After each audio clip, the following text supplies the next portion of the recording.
തിരുവനന്തപുരത്തും കൊല്ലത്തും കടലിൽ മത്സ്യത്തൊഴിലാളികളെ കാണാതായിട്ട് ഇന്ന് 10ാം ദിവസം. വിഴിഞ്ഞത്ത് നിന്ന് കാണാതായ പുല്ലുവിള സ്വദേശി ജോൺ മാത്യൂസിനായുള്ള തിരച്ചിൽ തമിഴ്നാട് തീരത്തേക്ക് കൂടി നീട്ടണമെന്ന് മത്സ്യത്തൊഴിലാളികൾ ആവശ്യപ്പെട്ടു. കോസ്റ്റൽ ഗാർഡും കോസ്റ്റൽ പോലീസും ഇന്നും തിരച്ചിൽ തുടരും. മുതലപ്പുഴയിൽ കാണാതായ അഞ്ചുതെങ്ങ് സ്വദേശി ഷിജിനെ കണ്ടെത്താൻ സ്ക്യൂബ സംഘം ഇന്നും എത്തും. കഴിഞ്ഞ ദിവസം മോശം കാലാവസ്ഥയെ തുടർന്ന് 1 മണിക്കൂർ കൊണ്ട് തിരച്ചിൽ അവസാനിപ്പിക്കേണ്ടി വന്നിരുന്നു. വിവരങ്ങളുമായി കമലേഷ് തെക്കേക്കാടാണ് ചേർന്നത്. കമലേഷ്, ഈ സർക്കാർ നൽകിയ, പ്രത്യേകിച്ച് മന്ത്രി CP ജോണൊക്കെ അവിടെ എത്തി നൽകിയ വാക്കുകൾ പലതും പാലിക്കപ്പെടുന്നില്ല എന്നുള്ളതാണ്. 10ാം ദിവസവും ഇവരെ ആരെയും കണ്ടെത്താൻ സാധിക്കുന്നില്ല. ഏറെ ദൗർഭാഗ്യകരമാണ്. ഇന്നത്തെ തിരച്ചിൽ ആരംഭിച്ചിട്ടുണ്ടോ?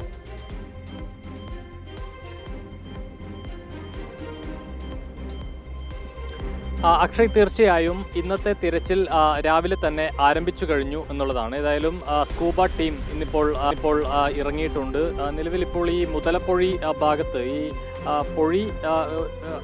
പൊഴിയുടെ ഭാഗത്തുൾപ്പെടെയാണ് ഇന്നിപ്പോൾ തിരച്ചിൽ നടത്തുന്നത്. ഏതായാലും നിലവിൽ ഇപ്പോൾ ഈ സംഘം രാവിലെ തന്നെ തിരച്ചിൽ ആരംഭിച്ചിട്ടുണ്ട്. സ്കൂബ ടീം ഇതിൻ്റെ ഭാഗമായി രാവിലെ തിരച്ചിൽ നടത്തുന്നു. അതോടൊപ്പം തന്നെ മറൈൻ എൻഫോഴ്സ്മെൻറ്റിൻ്റെ ടീമുകൾ ഉണ്ട്, കോസ്റ്റൽ പോലീസ് ഉണ്ട്. ആ നിലയിൽ അതിൽ ഏറ്റവും പ്രധാനപ്പെട്ടത് വിവിധ ഇടങ്ങളിൽ ഇപ്പം നേവിയുടെ ടീം ഉൾപ്പെടെ നടത്തുന്നത് നീണ്ടകരയിലാണ്. നേവിയുടെ സംഘം ഇറങ്ങി തിരച്ചിൽ നടത്തുന്നത്. നിലവിൽ നമ്മളിപ്പോൾ ഈ ദൃശ്യങ്ങളിൽ കാണുന്നത് മുതലപ്പൊഴി ഭാഗത്ത് ഈ അഞ്ചുതെങ്ങ് സ്വദേശി ഷിജിനെ കാണാതായതുമായി ബന്ധപ്പെട്ട തിരച്ചിലാണ് ഇപ്പോൾ സ്കൂബ ടീമും മറൈൻ എൻഫോഴ്സ്മെൻറ്റും അതുപോലെ തന്നെ കോസ്റ്റൽ പോലീസും ചേർന്ന് ഇപ്പോൾ നടത്തുന്നത്. ഈ കല്ലുകൾക്കിടയിൽ, ഈ മുതലപ്പുഴയുടെ ഇവിടെ നിരത്തിയിട്ടുള്ള ടെട്രാപോഡുകൾക്കിടയിലോ കല്ലുകൾക്കിടയിലോ ഷിജിനെ കുടുങ്ങിക്കിടക്കുന്നുണ്ടോ എന്നതുൾപ്പെടെയുള്ള കാര്യങ്ങളാണ് ടീം ഇപ്പോൾ പരിശോധിക്കുന്നത് അല്ലെങ്കിൽ തിരയുന്നത്. ഇതിൽ ഇനിയിപ്പോൾ ജീവനോടെ ഷിജിനെ കണ്ടെത്താൻ കഴിയുമോ എന്ന കാര്യം വലിയ ആശങ്കയിലാണ് ആ കാര്യമുള്ളത്. വലിയ സംശയമുണ്ട് അക്കാര്യത്തിൽ. എന്തെന്നാൽ ഇന്നിപ്പോൾ 10ാം ദിവസമാണ്. 9 ദിവസം പൂർണ്ണമായും പിന്നിട്ട് കഴിഞ്ഞ് 10ാം ദിവസത്തിലേക്ക് കടന്നിരിക്കുന്നു എന്നുള്ളതാണ്. ഈ അവസാന ഘട്ടത്തിൽ ഏർപ്പെടുത്തിയ സംവിധാനങ്ങൾ, ഈ സ്കൂബ ടീം ഉൾപ്പെടെയുള്ള സംവിധാനങ്ങൾ ആദ്യ ദിവസങ്ങളിൽ തന്നെ ഏർപ്പെടുത്തിയിരുന്നെങ്കിൽ ഒരു പക്ഷേ നേരത്തെ തന്നെ ഷിജിനെ ജീവനോടെ തിരിച്ചു കിട്ടുമെന്ന ഒരു പ്രതീക്ഷ കുടുംബത്തിനും ഉണ്ടായിരുന്നു. കഴിഞ്ഞ ദിവസങ്ങളിലെല്ലാം കുടുംബം വലിയ പ്രതിഷേധത്തിലേക്ക് പോവുകയും ചെയ്തു. അഞ്ചുതെങ്ങ് കോസ്റ്റൽ പോലീസ് സ്റ്റേഷന് മുന്നിൽ റോഡ് ഉപരോധിച്ചുകൊണ്ട് ഷിജിൻ്റെ ഭാര്യയും 2 പിഞ്ചു കുട്ടികളും ബന്ധുക്കളും മത്സ്യത്തൊഴിലാളികളും എല്ലാം തന്നെ വലിയ നിലയിൽ ഒരു പ്രതിഷേധ സമരം സംഘടിപ്പിക്കുന്ന ഒരു സാഹചര്യമുണ്ടായി. ആ റോഡ് ഉപരോധിക്കുന്ന ഒരു സാഹചര്യമുണ്ടായി കഴിഞ്ഞ ദിവസങ്ങളിലെല്ലാം. അതിനുശേഷമാണ് അല്പമെങ്കിലും തീവ്രതയോടെയുള്ള അല്ലെങ്കിൽ ഊർജ്ജസ്വലമായ ഒരു തെരച്ചിൽ ആരംഭിച്ചിട്ടുള്ളത് എന്നതാണ് ഏറ്റവും പ്രധാനപ്പെട്ട കാര്യം. പക്ഷേ സമയമേറെ വൈകിപ്പോയിരിക്കുന്നു എന്നത് ഒരു പ്രധാനപ്പെട്ട കാര്യമാണ്. ഇതിലിപ്പോൾ മറ്റൊരു പ്രധാനപ്പെട്ടത് ഈ വിഴിഞ്ഞം ഭാഗത്ത് കാണാതായിട്ടുള്ള ജോൺ മത്യാസുമായി ബന്ധപ്പെട്ട മത്യാസിന് വേണ്ടിയിട്ടുള്ള തിരച്ചിലാണ്. അത് ഒരുപക്ഷെ ഈ കന്യാകുമാരി തീരത്തേക്ക്, തമിഴ്നാട് തീരത്തേക്ക് ഉൾപ്പെടെ പോയിരിക്കാം എന്ന ഒരു കണക്കുകൂട്ടലിൻ്റെ അടിസ്ഥാനത്തിൽ ആ ഭാഗത്തേക്ക് കൂടി തിരച്ചിൽ ഇന്നിപ്പോൾ വ്യാപിപ്പിച്ചിട്ടുണ്ട് എന്നുള്ളതാണ് നമുക്ക് മനസ്സിലാക്കാൻ കഴിയുന്നത്.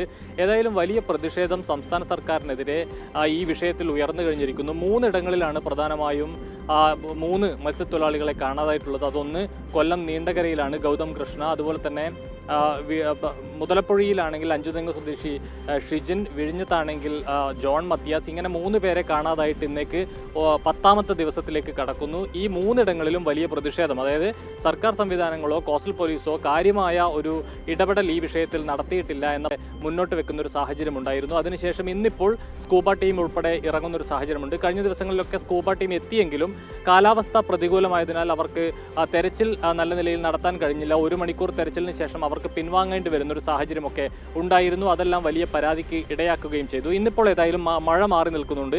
കടൽ ഏറെ പ്രക്ഷുബ്ധമല്ല എന്ന് തന്നെ നമുക്ക് പറയാൻ കഴിയും. അതുകൊണ്ട് തന്നെ തെരച്ചിൽ സുഗമമായി ഇന്ന് നടത്താൻ കഴിയുന്നുണ്ട്. അതിൻ്റെ ഭാഗമായുള്ള തെരച്ചിലാണിപ്പോൾ സ്കൂബ ടീം ഉൾപ്പെടെ നടത്തിയിട്ടുള്ളത്. ഈ ഇടങ്ങളിലൊക്കെ, ഈ മുതലപ്പുഴി ഭാഗത്തുൾപ്പെടെ അവർ തിരച്ചിൽ നടത്തിക്കൊണ്ടിരിക്കുകയായിരുന്നു. രാവിലെ തന്നെ 7 മണിയോട് കൂടി തിരച്ചിൽ ആരംഭിച്ചു എന്നുള്ളതാണ് ഇന്നത്തെ ഒരു പ്രധാനപ്പെട്ട കാര്യം. ഏതായാലും എത്രത്തോളം ഒരു ശുഭപ്രതീക്ഷയുണ്ട് ജീവനോടെ ഈ ഷിജിനെ ഉൾപ്പെടെ, ജോൺ മത്യാസിനെ ഉൾപ്പെടെ, ഗൗതം കൃഷ്ണനെ ഉൾപ്പെടെ തിരിച്ച് കിട്ടാനുള്ള ഒരു സാധ്യതയുണ്ടോ എന്ന കാര്യത്തിൽ ഉൾപ്പെടെ ഉദ്യോഗസ്ഥർക്ക് ആശങ്കയുണ്ട്. ഇപ്പോൾ കുടുംബത്തിനും നാട്ടുകാർക്കും മത്സ്യത്തൊഴിലാളികൾക്കുമെല്ലാം ആ നിലയിലുള്ള വലിയ ആശങ്കയുണ്ട്. അതിലേറ്റവും പ്രധാനപ്പെട്ടത് ഈ വിഷയത്തിൽ മന്ത്രിമാർ കാണിക്കുന്ന ഒരു അലംഭാവമാണ്. ഈ കുടുംബത്തെ കൃത്യമായി അവരെ കാണാനോ അവരുടെ പരാതികൾ കേൾക്കാനോ അവരെ ആശ്വസിപ്പിക്കാനോ പോലും തയ്യാറാകുന്നില്ല എന്നുള്ളത് ഒരു വലിയ പരാതിക്ക് ഇടയാക്കുന്ന സാഹചര്യമുണ്ട്. ഫിഷറീസ് മന്ത്രി ഈ വിഷയത്തിൽ ഇനിയും ഇടപെട്ടിട്ടില്ല, ഈ കുടുംബത്തെ ബന്ധപ്പെട്ടിട്ടില്ല. ഫോണിൽ പോലും വിളിച്ച് കാര്യങ്ങൾ തിരക്കാനുള്ള ഒരു ഇടപെടൽ മന്ത്രിയുടെ ഭാഗത്തു നിന്നും ഉണ്ടായിട്ടില്ല എന്നതടക്കമുള്ള പരാതികളും ഇതിന്റെ ഭാഗമായി ഉയർന്നു വരുന്ന ഒരു സാഹചര്യവുമുണ്ട്. ഏതായാലും നിലവിൽ ഇപ്പോൾ സ്കൂബ ടീം തെരച്ചിൽ ആരംഭിച്ചിട്ടുണ്ട്. മറൈൻ എൻഫോഴ്സ്മെന്റ് അതിന്റെ ഭാഗമായി ചേരുന്നുണ്ട്. കോസ്റ്റൽ പോലീസും സംയുക്തമായി ചേർന്നുകൊണ്ട് തന്നെയാണ് നിലവിൽ തെരച്ചിൽ മുതലപ്പുഴ ഉൾപ്പെടെയുള്ള ഇടങ്ങളിൽ, വിഴിഞ്ഞത്ത് ഉൾപ്പെടെയുള്ള ഇടങ്ങളിൽ പുരോഗമിക്കുന്നത്. അക്ഷയ്. ശരി കമലേഷ്, എന്തായാലും തിരുവനന്തപുരത്ത് കാണാതായ മത്സ്യത്തൊഴിലാളികൾക്കായുള്ള തിരച്ചിൽ ഇന്ന് 10ാം ദിവസവും തുടരുകയാണ്. ഇതുവരെയും ആരെയും കണ്ടെത്താനായി സാധിക്കുന്നില്ല എന്നുള്ളതാണ് ഏറ്റവും ദൗർഭാഗ്യകരമായിട്ടുള്ള വിവരങ്ങൾ. കമലേഷ് തെക്കേക്കാടാണ് വിശദാംശങ്ങൾ നൽകിയത്.